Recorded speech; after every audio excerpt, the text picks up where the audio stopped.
তো good morning বন্ধুরা, good morning from south city. হ্যাঁ, সাউথ সিটি থেকে আমি এখন কথা বলছি। আর আজকে না আমি ফার্স্ট ট্রিপ করেছি হচ্ছে ইনড্রাইভ করিনি, আজকে আমি যাত্রীর সাথে চালিয়েছি। হ্যাঁ, ফার্স্ট ট্রিপ যাত্রীর সাথে চালিয়েছি। তো এর পেছনে কারণ আছে, অনেকগুলো কারণ আছে। মানে তোমাদের যদি বলি না, তোমাদেরই না মাথা খারাপ হয়ে যাবে শুনলে। কারণ ইনড্রাইভে দেখছি ভাই অবস্থা খারাপ হয়ে যাচ্ছে। হ্যাঁ, ইনড্রাইভের অবস্থা খারাপ হয়ে যাচ্ছে বলেই আমি যাত্রীর সাথে বুক করলাম, আজকে চালালাম আর কি। তো একটা গাড়ি এসে গেছে, একটু পরে কথা বলছি। তো ব্যাপারটা হচ্ছে, আজকে সকালবেলায় আমি 8টার সময় উঠি, ঠিক আছে। 8টার সময় উঠে ফ্রেশ হয়ে 8:30টার মধ্যে লগ ইন করি। 8:30 থেকে ভাই 10:30 বেজে যাচ্ছে, ভাড়া পাচ্ছি না। তারপরে হলাম ইনড্রাইভের সাথে যাত্রী সাথীটাকেও খুলে রাখি। যাত্রী সাথীও যে খুব ভালো ভাড়া দিচ্ছে তা না, কারণ যাত্রী সাথীতে বেশিরভাগই ট্রিপ হচ্ছে 20 টাকা 22 টাকা কিলোমিটার। আর মানে ছোট ছোট ট্রিপ যেগুলো, সেগুলো 30 টাকা কিলোমিটার পাওয়া যাচ্ছে। হ্যাঁ, ছোট ছোট ট্রিপ বলতে গেলে 8 কিলোমিটারের মধ্যে যে সমস্ত ট্রিপগুলো আছে সেগুলো 30 টাকা কিলোমিটার পাওয়া যাচ্ছে, বাদ বাকি আর কোনো ট্রিপ 30 টাকা কিলোমিটার পাওয়া যাচ্ছে না। তো যার জন্য আমি যাত্রীর সাথে মানে প্রায় হচ্ছে 8:30 থেকে 9:30 অব্দি অন করার পর বুঝলাম যে ইনড্রাইভে ভাড়া পাচ্ছি না। বেশ কিছুদিন ধরে না আমি ইনড্রাইভে ভাড়া পাচ্ছিলাম না। মানে সকালবেলা তো আমাদের ওখান থেকে ভাই ভাড়াই ঢুকছে না ইনড্রাইভে, যার কারণে আমি ঠিক করে নিয়েছিলাম যে আজকে যাত্রীর সাথেই চালিয়ে দেখি। তো আমি কী করলাম, যাত্রীর সাথে লগ ইন করে বসে আছি। 7-8টা ভাড়া ঢুকলো। 7-8টা ভাড়াতেই দেখলাম আমার মানে ক্যালকুলেশন অনুযায়ী অনেকটাই কম। হ্যাঁ, অনেকটাই কম। এই যেমন এখন 10 কিলোমিটার 11 কিলোমিটার যাবে 284 টাকা ভাড়া। এসি ক্যাব 11 কিলোমিটার 284 টাকা, যাত্রীর সাথে ঢুকছে। আওয়াজ শুনতেই পাচ্ছ তোমরা, ঠিক আছে। এসি ক্যাবে যাবে 11 কিলোমিটার যাবে 284 টাকা ভাড়া, যেখানে হচ্ছে 3-11-33, 330 আর প্লাস 20 মানে 350 টাকা ভাড়া হয়, সেখানে 284 টাকা। তো ওই জন্য যাত্রীর সাথেও চালাচ্ছি না, ঠিক আছে। আমি হচ্ছে আমাদের ওখান থেকে বেরোনো নিয়ে দরকার ছিল। তো বাড়ির ওখানে 8:30 থেকে 10:30 অব্দি বসলাম। বাড়ির ওখান থেকে 8:30 থেকে 9:30 অব্দি ইনড্রাইভ অন করলাম, ভাড়া পেলাম না। যাত্রীর সাথে অন করলাম, যাত্রীর সাথীতে ভাই ভাড়া পাচ্ছি। এখন যেমন যাত্রীর সাথীতে ভাড়া ঢুকলো, ঠিক আছে, 350 টাকা ভাড়া 280 টাকা দেখাচ্ছে। তো ওই সব ট্রিপগুলো আমি নিই না। তোমরা সবাই জানো ভাই আমি 30 টাকার নিচে গাড়ি চালাই না। আমি কী করলাম, বাড়ির কাছে ওয়েট করলাম। আর আমার মায়ের হচ্ছে পা ভেঙে গেছে, ঠিক আছে। আগের দিন হচ্ছে মা মানে আমাদের একজন মারা গেছিলো, সেখানে গেছিলাম। ওই দিনকারেই আমার মা আবার বাড়ির ওখানে, আমাদের রাস্তার ওখানে কাজ হচ্ছে, তোমরা জানো কালীতলার ওখানে মাটি ফাটি করে রাস্তার অবস্থা ভীষণ খারাপ, যার কারণে রাস্তার কাজ হচ্ছে বলেই মা স্লিপ খেয়ে পড়েছে। এমনভাবে পড়েছে পুরো পাটাই মনে হয় ভেঙে গেছে মায়ের। মাকে বোন ডাক্তারখানায় নিয়ে যাবে, তাই ভাবলাম যে আমি মাকে ভাঙড় হসপিটালে ছেড়ে দেবো, এটাই ভাবলাম। কিন্তু তারপরে দেখলাম যাত্রী সাথীর একটা ভাড়া ঢুকে গেল। সেই ব্যক্তিকে নিয়ে এলাম আমি সাউথ সিটি মল হচ্ছে 8 কিলোমিটার রাস্তা নিয়ে এসেছি। 250 টাকায় যাত্রী সাথীতে ভাড়া দিয়েছে। তো কোম্পানি 10 টাকা কাটবে, খুবই ভালো ব্যাপার। 10 টাকা করে কাটে, এটা অনেক। আমি বলবো ইনড্রাইভের থেকেও ভালো যদি 10 টাকা কাটে, ঠিক আছে। পার ট্রিপ 10 টাকা হলে ইনড্রাইভের থেকেও ভালো। কিন্তু ভাই আমি তোমাদের গ্যারেন্টিও বলতে পারি, যাত্রীর সাথে যে অটো পে সিস্টেমটা আছে ওখানে আপ টু 150 রুপিস লেখা আছে, ঠিক আছে। মানে 150 টাকা অবধিও কাটতে পারে। তো এটা অনেকেই হয়তো পড়েনি, তো আমি পড়েছি এটা। তো আমার মনে হলো যে যতক্ষণ 10 টাকা নিচ্ছে ততক্ষণ চালানো উচিত, এরপর আর চালানো উচিত না, ঠিক আছে। এরপরে 10% নিলেও চালানো উচিত, কিন্তু যদি 30 টাকা কিলোমিটার অ্যাভারেজ দেয় তবেই, নয়তো দরকার নেই। তো আমি হচ্ছে কী করলাম, যাত্রীর সাথীতে নিয়ে সাউথ সিটি এলাম। 250 টাকা ভাড়া পেলাম, 10 টাকা কোম্পানি নিল, 240 টাকা আমি পেলাম। ভালো অ্যামাউন্ট পেয়েছি, কাজটা করে দিয়েছি। না আমি করতাম না। তারপর হচ্ছে এখান থেকে ইনড্রাইভে ভাড়া ভর্তি, কিন্তু আমি একটাও ভাড়া নিইনি। ভাড়া না নিয়ে আমি এখন যোধপুর পার্কের কাছে এসেছি, কারণ আমার গাছের তলা ছাওয়ার দরকার। ভীষণ গরম আজকে, বাইরে ভীষণ গরম। তো আমি এখন যোধপুর পার্কে বসে আছি, ইনড্রাইভ অন করেও বসে আছি, যাত্রীর সাথে অন করে বসে আছি। দেখা যাক কোনটায় ভাড়া ঠিকঠাক পাই, সেটাই আমি নিয়ে যাব, ঠিক আছে। পেয়ারলেস হসপিটাল ভাড়াটা ঠিকঠাক পেয়েছিলাম আমি ইনড্রাইভে, কিন্তু আমি নিয়ে যাইনি, কারণ ওটাও অফ সাইড। তো চলো একটু এখানে বসে থাকি। আমি এখন বসে আছি এক্সাক্ট তোমাদের যদি বলি ফিউচার ফাউন্ডেশন স্কুল, মানে বলতে পারো রানীকুটির কাছাকাছি, ঠিক আছে। রানীকুটি বা নেতাজি নগরের কাছাকাছি। হ্যাঁ, ঠিক নেতাজি নগরের উল্টো দিকে যে গলিটা আছে ওই গলির ভেতরে ফিউচার ফাউন্ডেশন স্কুল। তো এখানে আমার আসতে এখন সময় হচ্ছে 12টা 10। লাস্ট প্রথম প্যাসেঞ্জার আমি ড্রপ করেছিলাম সাউথ সিটি মল, যেখান থেকে প্যাসেঞ্জারের কাছ থেকে ভাড়া পেয়েছিলাম হচ্ছে 250 টাকা, তোমাদের বলেই দিয়েছি। তারপর ভাই ওখানে আমাকে 1.25 ঘন্টা বসে থাকতে হয়েছে। হ্যাঁ, 1.25 ঘন্টা বসে থাকতে হয়েছে, ঠিকই শুনছো, 1.25 ঘন্টা বসে থাকতে হয়েছে। 1.25 ঘন্টা পর তো এখন করে দেখছি না যাত্রী সাথীতে বেশ ভালো ভাড়া ঢুকছে, কিন্তু অ্যামাউন্টটা কমের জন্য ধরছি না, ঠিক আছে। এখনও বেশ পেয়ারলেস হসপিটাল যাবে ভাড়া ঢুকলো, কিন্তু এটা অফসাইড বলে আমি আর নিলাম না, অ্যাকসেপ্ট করিনি টিপটা। তো ব্যাপারটা হচ্ছে না, 1.25 ঘন্টা পর ভাড়া ঢুকলো, যেখানে আমি কী বলবো ভাই, খুবই কম টাকায় নিয়ে এসেছি, খুবই কম টাকায়। মানে সাউথ সিটির মতন জায়গাতে আমি 1.25 ঘন্টা ধরে বসে আছি। অনেক ট্রিপ ছিল, এরকম না যে ট্রিপ নেই। তাতে এখন এখানে দেখছো ট্রিপ ঢুকছে, আওয়াজ শুনতেই পাচ্ছ তোমরা। ব্যাপারটা অনেক ট্রিপ ছিল, কিন্তু আমি তাও করিনি। হ্যাঁ, তাও করিনি, কারণ সে সমস্ত ট্রিপ নিলে ভাই যেখানে নিয়ে যাবো সেখানে গিয়ে 6 ঘন্টা 7 ঘন্টা বসে থাকতে হতে পারে। যেমন এক্ষুনি পেয়ারলেস হসপিটালের ট্রিপ ঢুকেছিল এতে যাত্রীর সাথে, 6 কিলোমিটার ছিল, 180 টাকা ভাড়া দেখাচ্ছিল। তো 6 কিলোমিটার 180 টাকা, তারপর কোম্পানিকে 10 টাকা দিয়ে 170 টাকা থাকবে, তাহলে আমার 30 টাকা কিলোমিটার আসছে না। তাই জন্য আমি হচ্ছে ঠিকঠাক রিজেক্ট করে দিয়েছি। তারপরে হচ্ছে এখন হচ্ছে মানে ইনড্রাইভে একটা প্যাসেঞ্জার নিয়ে এলাম, ভাড়া নিলাম হচ্ছে 123 টাকা ফর 4 কিলোমিটার, মানে 3.74 কিলোমিটার, মানে ওই ধরো আর 300 মিটার গেলে আর কি 3.7 কিলোমিটার ছিল, মানে 300 মিটার গেলে মোটামুটি হয়ে যেত। পিয়ারলেস হসপিটালে ভাড়াটা এখনও আসছে, এখানেই দাঁড়িয়ে আছে, ঠিক আছে, নেবো নাকি ভাবছি তাই। 3,618 নেবো না, দরকার নেই। পেয়ারলেস হসপিটালে ভাড়াটা ভাই এখনো পর্যন্ত আসছে আমার এতে যাত্রী সাথী অ্যাপে। অ্যাকচুয়ালি না, যাত্রী সাথী অ্যাপে না কিছু কিছু ভাড়া ঠিকঠাক দিচ্ছে, কিছু কিছু ভাড়া কম দিচ্ছে। তো যেমন এটা 180 টাকা দিচ্ছে, এটা 200 টাকা হলে নিয়ে চলে যেতাম। 20 টাকার জন্য আমি নিয়ে যাবো না, কারণ বিজনেস ইজ বিজনেস, ঠিক আছে, বিজনেস যেমন রুলস সেই রুলসটা ফলো করেই চলতে হয়। তো ব্যাপারটা হচ্ছে সাউথ সিটি থেকে একটা ভাড়া পেলাম, ভাড়াটা নিয়ে আমি চলে এলাম। তবে 4 কিলোমিটার এনেছি, মানে 3.7 কিলোমিটার এনেছি, 300 মিটার কম 4 কিলোমিটার, 4 কিলোমিটার এনেছি, মানে কি বলবো 180 টাকা 4 কিলোমিটার এনেছি, এই সরি 180 টাকা, 180 টাকার ভাড়া ঢুকছে দেখে দেখে না মাথা খারাপ হয়। 4 কিলোমিটার এনেছি, ভাড়া পেয়েছি 123 টাকা। তো 4 কিলোমিটার 123 টাকা, মানে বুঝতে পারছি 30 টাকা কিলোমিটার পেয়ে গেছি, নিয়ে চলে এসেছি। কিন্তু এখানে আমার প্রায় 12 টাকা কেটে নিচ্ছে, সেই ক্ষেত্রে এটা 30 টাকা কিলোমিটার বড়া চলে না, 28 টাকা বা 27 টাকা বলতে পারো, ঠিক আছে। তো এখন হচ্ছে যাত্রী সাথীতে ভাড়াটা কন্টিনিউ ঢুকেই যাচ্ছে, কিন্তু আমি দেখছি ইনড্রাইভের থেকে যাত্রী সাথীতে ভাড়াটা বেশি ঢুকছে, কিন্তু ঢুকলে কী হবে, অ্যামাউন্ট অনেক কম, এত কম অ্যামাউন্টে ভাই কাজ করা যাবে না। পেয়ারলেস হসপিটাল যাবে ভাই 180 টাকা দিচ্ছে 6 কিলোমিটারে, ঠিক আছে, ইনড্রাইভ যাত্রী সাথী দিচ্ছে। তো দেখা যাক কীরমভাবে ব্যবসা করে, বুঝতে পারছি না। তবে আমি অফ সাইডে যাই না, ওই জন্য আমি নিইনি। যাত্রী সাথীর ভাড়াটা মোটামুটি অ্যাভারেজ দেখতে গেলে ঠিকই ছিল, 30 টাকা কিলোমিটারই আসলে, কারণ যাত্রী সাথী তো 10 টাকা কাটে, সেদিক দিয়ে দেখলে ঠিকই ছিল ভাড়াটা। তার জন্য হচ্ছে খুব একটা কাজ খারাপ তা না, শর্ট ট্রিপগুলো ঠিক আছে, কিন্তু লং ট্রিপের অবস্থা যাত্রী সাথীতে একদম খারাপ, ঠিক আছে। তো এখানে একটু অপেক্ষা করি, অপেক্ষা করার পর দেখি নেক্সট ট্রিপ কতক্ষণে পাই।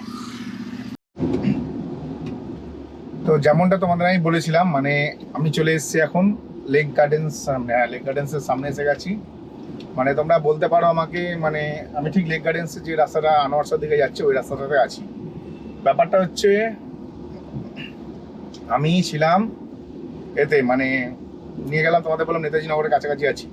তো নেতাজি নগরের যে স্ট্যাচুটা আছে ওখান থেকে একটা বুকিং ঢুকলো, 3 কিলোমিটার যাবে, 3 কিলোমিটার না 3.3 কিলোমিটার, ঠিক আছে, 3.3 কিলোমিটার যাবে 140 টাকায়। তো ওই ভাড়াটাকে আমি 160 টাকা করলাম, ঠিক আছে, 160 টাকা করলাম, প্যাসেঞ্জার আমাকে অ্যাকসেপ্টও করলো। তো 160 টাকায় আমি 3.3 কিলোমিটার নিয়ে এলাম। কিন্তু এর আগের ট্রিপটাতে আমি সাউথ সিটি থেকে যেটা নেতাজি নগরে গেছি ওটা ছিল 3.7 কিলোমিটার, ওটার ভাড়া পেয়েছিলাম 123 টাকা। তাহলে এখানেই তোমরা বুঝতে পারছো কতটা পরিমাণে প্যাসেঞ্জাররাই ভাড়া কমিয়ে রাখছে, যার কারণে ভাই রিকমেন্ডেড প্রাইসে বুক করা গাড়ি রিকমেন্ডেড প্রাইস পাচ্ছি না। তো অ্যাকচুয়ালি না কী বলবো, শরীরের কন্ডিশন আমার ভালো নেই, মানে মন মেজাজ খারাপ বলতে পারো, ঠিক আছে, মনটা কেমন খারাপ খারাপ করছে আজকে, বা শরীরটা টায়ার্ডনেস এরকমও হতে পারে, হয়তো শরীর টায়ার্ডনেস অথবা মনটা খারাপ খারাপ করছে। তো দুটোর মধ্যে একটা হবে, যার কারণে আমি সিদ্ধান্ত করলাম বাড়ি চলে যাওয়াটাই বুদ্ধিমানের কাজ হবে। তো আমার মায়ের হচ্ছে পায়ে লেগেছে আর কি, চোট লেগেছে পায়ে। এবার পায়ে চোট লাগার কারণে না আমি হচ্ছে তোমার করছি, মানে কি বলবো, মানে অ্যাকচুয়ালি আমি হচ্ছে মানে সকাল থেকে মাকে বলছিলাম যে তোমাকে আমি ডাক্তারখানায় নিয়ে যাই, তোমাকে ড্রপ করে দিয়ে তারপর আমি ওখান থেকে ভাড়া কাটবো। তো মা ভাবছিল ছেলে আবার ড্রপ করতে গেলে ছেলের কাজের ক্ষতি হবে, তার জন্য মা বললো না তোকে ড্রপ করতে হবে না। তারপর ঠিক সময় আমি ভাড়া পেয়ে যাই এবং আমি নিয়ে চলেও আসি। এবং এখন মায়ের হয়ে গেছে, ঠিক আছে। তখন যখন আমি বেরিয়েছিলাম ঘর থেকে তখন ভীষণ গরম ছিল, ঠিক আছে, আমার মায়েরও গরম লাগে মারাত্মক, আর মায়ের তো হাই প্রেশার, সেই জন্য মায়ের আরও বেশি কষ্ট হয়, ঠিক আছে, মাথা ব্যথা ঘুরে যায়। তাই জন্য ঠান্ডা করে দেখলাম, আমি তো বসে আছি লেক কালীবাড়ির কাজটাতে, সরি ঢাকা কালীবাড়ির কাজ ভেতর দিকটাতে বসেছিলাম। তো ভাবলাম তাহলে মাকে আমি পিক আপ করে নিই, মা হচ্ছে ভাঙড় হসপিটালে আছে, এখন ওষুধের কাউন্টারে দাঁড়িয়ে আছে, ওষুধ নিয়ে তারপর বাড়ি যাবে, ঠিক আছে। তো যার জন্য চিন্তা ভাবনা করলাম মাকে আমিই পিক আপ করে নেবো। তো বোনকে বললাম তুই দাঁড়া আমি আসছি। তো এখন হচ্ছে আমি সোজা ভাঙড় হসপিটালের দিকে যাচ্ছি। আমি যেখানে দাঁড়িয়েছিলাম সেখান থেকে ভাঙড় হসপিটালের ডিস্টেন্স 1.5 কিলোমিটার হবে হয়তো। তো 1.5 কিলোমিটার খালি গাড়ি নিয়ে এখন বাড়ির দিকে যাচ্ছি। এরপরে কী করবো, এরপরে হচ্ছে মাকে নিয়ে বাড়ি চলে যাবো। আর কাজ করার একদম এনার্জি লাগছে না, কেন ওই ধীরে ধীরে বুকিং ঢুকছে। আর বোন ফোন করেছে, একটু কথা বলে নিই। হ্যালো, হ্যাঁ বল। না না, ভাড়ার অবস্থা ভীষণ খারাপ রে, ভাড়া কেন? হ্যাঁ আচ্ছা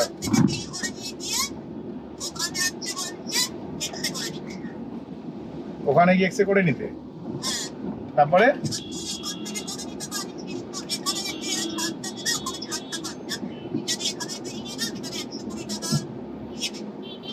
আচ্ছা এখানের বিল নিয়ে গেলে 120 টাকা নেবে। হ্যাঁ চল তাহলে মাকে নিয়ে যাই যাদবপুর দিল্লি। জিজ্ঞেস কর, এদেরকে জিজ্ঞেস করে নে, আমরা প্রাইভেটে করাবো, ভিড় হবে না তো?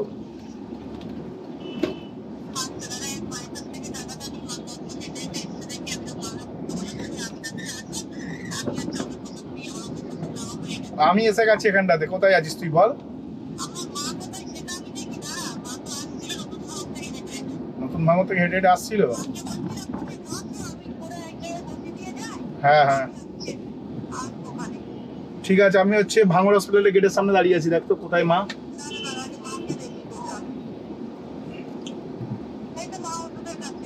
ওষুধের কাছে? কোনটা এন্ট্রি কোনটা এক্সিট বুঝতে পারছি। আচ্ছা ঢুকতে দেবে এটা দিয়ে? আচ্ছা নো এন্ট্রি লাগানো আছে ওটা। দাঁড়া, হ্যালো, আমি হচ্ছে মাকে পিক আপ করে নিয়েছি ভাঙড় হসপিটাল থেকে, ঠিক আছে, কিন্তু একটা বিশাল বড় ক্যাচরা হয়ে গেছে ভাঙড় হসপিটালে গিয়ে, মানে একটা মাতালের সাথে ভাই মারামারি, ঠিক আছে, তো এইসব পরে বলবো। আর আমাকে না অশোক ল্যাবরেটরিতে যেতে হবে, সেন্ট্রাল গ্লাস, এইটা এইটা এইটা এটা, হ্যাঁ হ্যাঁ এইটা এইটা এটা, হ্যাঁ ওটাই তো লেখা আছে ওর মধ্যে, দেখ দেখেছিস, এটাই তো লেখা আছে, দেখ না কি দেখি লেখা আছে, সেন্ট্রাল কি লেখা আছে না, Ashok laboratory clinic testing central private limited, এখানে কি লেখা আছে? না এটা না, না এটা না, থানা থানা কোথায়? থানা ওই তো থানা, থানার উল্টো দিকে। থানার উল্টো দিকে বলেছে। দাঁড়া একটু বসো তুমি, আমি দেখছি। আমাকে বলে ম্যাপ দেখে চলে যাও, গাড়ি যখন আছে তো। এই গুলিটাও জ্বালাচ্ছে ফোন করে করে, এই গুলিটা অনেক বড়। সারাক্ষণ ফোন করে, হ্যালো একটু পরেই যাচ্ছি বাড়িতে, দাঁড়া।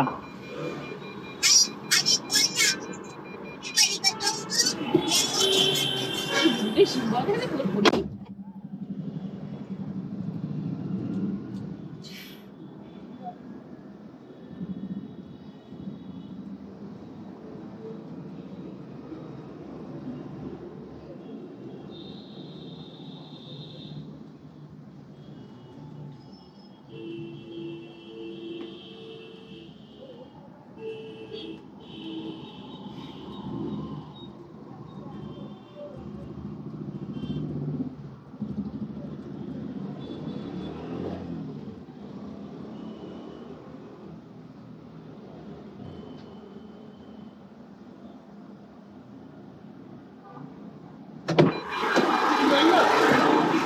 ধর এটা না, কোথায় কোথায় কিছু বললো চেনে? আমরা হচ্ছে একটুখানি দাঁড়িয়েছিলাম অশোক ল্যাবরেটরি খোঁজার জন্য, ঠিক আছে, অশোক ল্যাবরেটরি খোঁজার জন্য যাচ্ছি এখন। আমি এসে গেছি যাদবপুর থানার উল্টো দিকে, বললো না হ্যাঁ এই দিকটা না ওই দিকটা, এই তো যাদবপুর অশোক ল্যাবরেটরি, হ্যাঁ বুঝে গেছি, আমি বুঝে গেছি, আমি বুঝে গেছি কোনটা, আমি পার হয়ে চলে এলাম, ফালতু তেল পড়ছে আমার, ঠিক আছে, এবার আমার মাথায় ঢুকেছে কোন ল্যাবরেটরিটার কথা বলেছে বস। বললো প্রাইভেট আছে, তারপরে গাড়ি চালাচ্ছিস।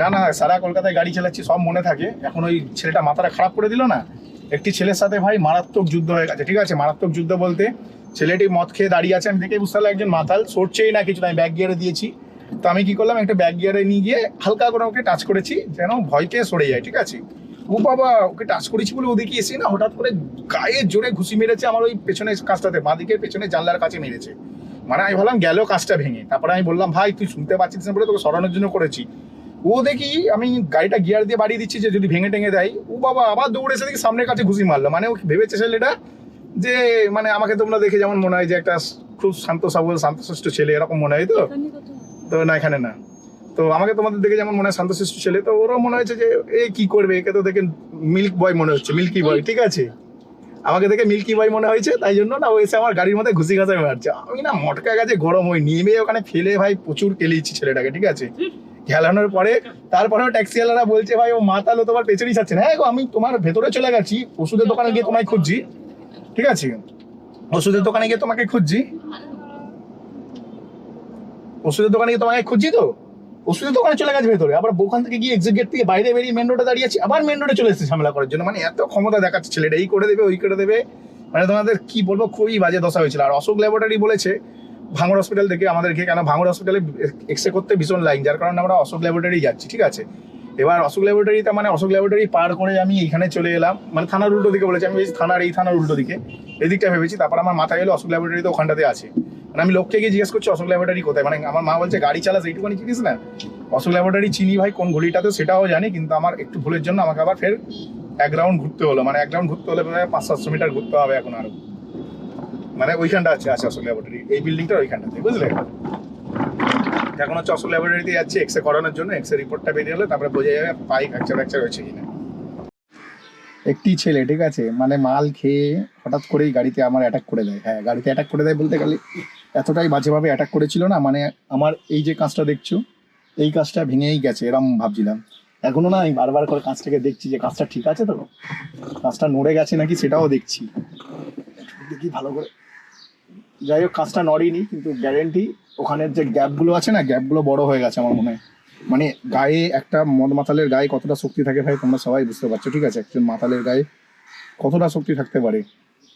তো গায়ের জোরে মানে এরকম করে না, ধাপাস করে এরকম মানে মেরেছে না, আমি না থাকি অবাক হয়ে গেছি, কি হলো কেসটা। মাতালটাকে সরানোর জন্য আমি গাড়িটাকে পেছন করেছি, পেছন করে পুরো মাতালটা এরকম গায়ে গায়ে লাগিয়ে রেখেছি, গাড়িটা গায়ে গায়ে এনে কিন্তু সরেই না। আবার একটু হালকা করে গায়ে গিয়ারটা দিয়েছি, ব্যাক গিয়ার দিয়ে হালকা করে গিয়ে ওকে টাচ করেছি, যেন ভয়ে সরে যায়। ও বাবা, সরে যায়। আমি ওকে ধাক্কা মারিনি, কিন্তু এটাকে ধাক্কা বলে না, ওকে একটু ভয় দেখানোর জন্য হালকা টাচ করেছি, ঠিক আছে? আমি যদি মদ খেয়ে রয়েছে, হালকা একটু টাচ করলে সরে যাবে, ঠিক আছে? ও দেখি আমার সাইডের কাঁচ দিয়ে, কাঁচের এই সাইড দিয়ে এলো, ঠিক আছে, মানে এই পার থেকে এলো, এসে আমাকে বলছে তুমি আমায় ধাক্কা মারলে কেন? বললাম ভাই তোকে সরানোর জন্য ধাক্কা মেরেছে। সরানোর জন্য ধাক্কা বলে ঘাপাত করে, মানে আমি তো ধাক্কা মারিনি, ওটাকে ধাক্কা বলে না, মানে আমি এতবার হর্ন মেরেছি না, ও সরতে চাইছে না। তো হালকা একটু এরকম বলে না, আমরা যেমন ভয় দেখাই, টাচ করি, হালকা হালকা গিয়ে হালকা জাস্ট টাচ করেছি। এরকম নয় যে ওই আমার টাচে তো উনি ব্যথা পেয়েছে বা কষ্ট পেয়েছে বা খুব ক্ষতি হয়ে গেছে, সেরকম কিছু না।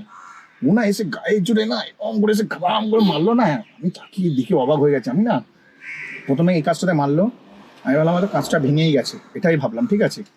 তারপরে দেখি, আমি বললাম ভাই ভুল হয়ে গেছে বলে না, আমি গাড়িটা ফার্স্ট গিয়ারে একটু নিয়ে গেছি, দৌড়ে এসে আবার এই সামনের দরজায় যে কাঁচটা আছে, বড় কাঁচটা, মানে উইন্ডোজ যে কাঁচটা, আবার ওইটার মধ্যে মারলো। তো প্রথমবারে যেটা পেছনেরটা মেরেছিল, সেটাতে মারাতেই না আমার মানে আর কি বুক ধকপক হয়ে গেছে যে কাঁচটা ভেঙে গেল, এটাই ভেবেছি। তো যাই হোক, ওপরওয়ালার অসীম কৃপা যে আমার কাঁচটা ভাঙিনি। এবং তারপরে আবার এসে গায়ের জোরে সামনে কাঁচটা মেরেছে। আমি না প্রথম কাজটা যখন মেরেছে, আমি বললাম ঠিক আছে চলো, আমারও ভুল হয়েছে যে আমি ওনাকে ওরমভাবে ভয় দেখানো উচিত হয়নি, আমার দোষ, আমি মেনে নিয়ে ও আমার কাছে ঘুষি মেরেছে, আমি ছেড়ে দিয়েছি ব্যাপারটা। আমি গাড়িটা গিয়ার লাগিয়ে সামনে এগিয়ে আবার একটু ব্যাক গিয়ারে করে গিয়ে ভাঙড় হসপিটালে ঢুকবো। মা হচ্ছে মেডিসিন শপে বসেছিল, কারণ মায়ের হচ্ছে পায়ে ভেঙে গেছে, আমার যতদূর মনে হয় মায়ের পা ভেঙে গেছে, ঠিক আছে? কারণ জায়গাটা মোচকা লেগে ফুলে গিয়ে এতটাই ব্যথা পাচ্ছে, হাঁটতে পারছে না, তার জন্য আমি মায়ের কাছে গাড়ি নিয়ে গেছিলাম। এবং সকালবেলা আমি মাকে নিয়েই যাওয়ার প্ল্যান করেছিলাম, কিন্তু মা বলছিল না না না না। লাস্টে এখন দেখলাম যে তোমার ভাঙড় হসপিটাল থেকে মানে এক্স রে করতে দিয়েছে। এবারে হচ্ছে আমি কি করলাম, ওই মানে গাড়ি ঘোড়াতে গিয়ে এরকম ঘটনা ঘটলো, ঠিক আছে? তারপরে হচ্ছে ছেলেটিকে আমি বললাম ভুল হয়ে গেছে বলে চলে যাচ্ছি, তারপরেও না ছেলেটি আমায় ছাড়লো না, এবং আরেকটি কাঁচের মধ্যে ঘুষি মারলো জানলার, বাঁদিকের জানলা। আর আমি যেহেতু গাড়ির ভেতরে বসেছিলাম, আমি যখন সানগ্লাস পরে টোরে, আমার গায়ের যা স্কিন টোন তোমরা সবাই মোটামুটি জানো, দেখলে মনেই হয় চকলেট বয়, ঠিক আছে? আমাকে চকলেট বয় ভেবেছে বা মিল্ক বয় ভেবেছে, মানে কিছু বলবো না, ঠিক আছে? তারপরে আমি গাড়ি থেকে নামলাম। 1 নম্বর তো 1.5 ফুট 1 ইঞ্চি ভাই, গলা ধরে চাগিয়ে এরমভাবে কনস্ট্যান্ট চাগিয়ে ধরেছিলাম, তাকে মেরেই দেবো আজকে। তারপর লোকজন বললো ভাই ছেড়ে দাও ছেড়ে দাও, চত্থাপড় মেরে ছেড়ে দাও এই মাতালটাকে অনেকক্ষণ এখানে ডিস্টার্ব করছে, সবাই আমাকে বলছে। তারপরে আমি 2-4টে চত্থাপড় মারলাম, তারপরে দেখি তেড়ে তেড়ে আসে, তারপরে এক লাত মেরেছি, পুরো রাস্তার মধ্যে শুয়ে পড়েছে। তারপরে উঠে গেল, আমি ভেতরে ঢুকে গেছি, গাড়ি নিয়ে হসপিটালের ভেতরে ঢুকে গেছি, মাকে খুঁজছি। হসপিটালের ভেতরে গিয়ে ভাই ক্যাজরা করছে আমার সাথে, ঠিক আছে? আবার বাইরে এসেছি, গেট থেকে বাইরে বেরিয়ে মাকে পিক আপ করেছি। মাকে যখন গাড়িতে উঠবো সেই সময় ভাই ক্যাজরা করে যাচ্ছে, এই করে দেবো, এই করে দেবো, সেই করে দেবো। মনে হচ্ছিল আরও মারি, কিন্তু একজন অসহায়কে মারাটা ঠিক না, তার জন্য মারবো না ভেবেই আমি তাকে মারিনি। কিন্তু সে আমার ক্ষতি করছিল অ্যাকচুয়ালি। দেখো, অসহায় মানুষ অথচ ক্ষতি করছে, তাহলে তাকে তো ছাড়া যায় না। অ্যাকচুয়ালি সে আমার ক্ষতি করছিল বলেই তাকে আমি মেরেছি। হ্যাঁ, সে আমার কাঁচ ভেঙে দিচ্ছিল, পেছনে কাঁচটা ভেঙে দিচ্ছিল প্রথমবারে কিছু বলিনি বলে ও ভেবে কি ও 30 মার খাওয়া গেছে। অনেক হয় না যে ওই করলাম, ওকে একটা ভয় দেখালাম, ভয় পেয়ে গেল, তাহলে ওকে আরেকটু ভয় দেখায়, ওরকম ব্যাপার। মানে আমার ওই কাছে ঘুষি মেরেছে, আমি কিছু বলিনি বলে না, ও পার পেয়ে গেছে, ও ভেবেছে এই কাছে ঘুষি মারবে, আমি ওকে ছেড়ে দেবো, ব্যাস নেবে কেলিয়ে দিয়েছি ভাই। অসহায় মানুষ বলে একটু কম মেরেছি, ঠিক আছে? যদি আমাদের মতন তাগড়া মানুষ হতো না, ওকে মেরে ওখানে শুইয়ে ওই হসপিটালে ওকে ভর্তি করে দিতাম, ঠিক আছে? মানে যে হসপিটালের সামনে দাঁড়িয়েছিলাম না, বাঙ্গুর হসপিটালের সামনে, মানে অসহায় মানুষ বলে, গরিব মানুষ, আমি দেখলাম গরিব মানুষ মদ খেয়ে আছে, তাই আমি অল্প 2-4টে চত্থাপড় মেরে একটু ঘুষি গাছা মেরে ওকে ছেড়ে দিয়েছি, ঠিক আছে? তারপরেও আমার পেছন ছাড়ছে না। এটা যদি আমাদের মতন তাগড়া মানুষ হতো, ভালো মানুষ হতো না, গ্যারেন্টি দিয়ে বলছি ভাই, ওকে ওখানে মেরে ওকে ওখানেই পুঁতে দিতাম, বা ওকে ওখানে মেরে ওখানেই ওই হসপিটালেই ভর্তি করে দিতাম, ঠিক আছে? করতামই করতাম। তো যাই হোক, পুরো ঘেমে স্নান টান হয়ে গেছি, অবস্থা খারাপ হয়ে গেছিলো। তার মাকে নিয়ে আমি এখন এসেছি অশোক ল্যাবরেটরি, আমাদের যাদবপুরে যে অশোক ল্যাবরেটরি আছে ওখানে। মা এখন এক্স রে করতে গেছে আর আমি পার্কিংয়ে গাড়ি দাঁড় করে রেখেছি। এক্স রে হয়ে গেলে বোন ফোন করবে, বোনও আছে সাথে, মাকে নিয়ে বাড়ি যাবো। এই হচ্ছে আজকের প্ল্যান, ঠিক আছে? তো চলো এখানে একটু অপেক্ষা করি। তো আমরা চলে এসেছি বাড়ির কাছাকাছি। হ্যাঁ, বাড়ির কাছাকাছি চলে এসেছি, মানে কবরডাঙ্গা পার করে আশাবাড়ি চলে এসেছি। আর মায়ের হচ্ছে অশোক ল্যাবরেটরিতে জাস্ট ঢুকেছে, 5 মিনিটের মধ্যে এক্স রে হয়ে গেছে। এক্স রে রিপোর্ট হচ্ছে হসপিটালে চলে যাবে, হসপিটাল থেকেই নিয়ে ডাক্তারকে দেখিয়ে দেবে। সেটা শুক্রবারে ডেট দিয়েছে, ঠিক আছে? মানে কাল বাদে পরশু, আজকে হচ্ছে বুধবার, বৃহস্পতি, শুক্রবার, তো কাল বাদে পরশু দিন। তো আমরা বাড়ি চলে এলাম। আর ইনকামের ব্যাপারে হয় তোমাদের কি বলবো, আমি একটা টিপ নিয়ে গেছিলাম 250 টাকা, তারপরে একটা টিপ করলাম 123 টাকা, ব্যাস। তারপরে আর একটা টিপ করলাম 160 টাকা। এই হচ্ছে ট্রিপ, 3খানা ট্রিপ করেছি। তো ইনকামের ব্যাপারে আর কিছু বললাম না। মোটামুটি 560-70 টাকা মনে হয় ব্যবসা করেছিলাম। তার মধ্যে ভাই অলরেডি 70 টাকা খরচা হয়ে গেছে, 70 কি 80 টাকা খরচা হয়ে গেছে। বাচ্চাদের জন্য কেক নিয়ে যাচ্ছি, এক একটা কেকের দাম ভাই 40 টাকা, ঠিক আছে? তো আমাদের বেলা ভাই আমরা 2 টাকা দামের কেক খেতাম, বলবো মনে আছে তোর? 2 টাকা দামের কেক। তো যাই হোক, আমি এখন হচ্ছে বাড়িতে চলে এসেছি। আর ভিডিওটা এখানেই শেষ করলাম। ভিডিও যদি ভালো লাগে চ্যানেলটিকে লাইক করবে, আমি ভিজে গেছি। ভিডিও যদি ভালো লাগে চ্যানেলটিকে লাইক করবে, সাবস্ক্রাইব অবশ্যই করবে। আর ওইদিকে বৃষ্টি হচ্ছে ভাই, আমাদের এখানে বৃষ্টি হচ্ছে না। দেখো কবরডাঙ্গায় বৃষ্টিতে আমি ভিজে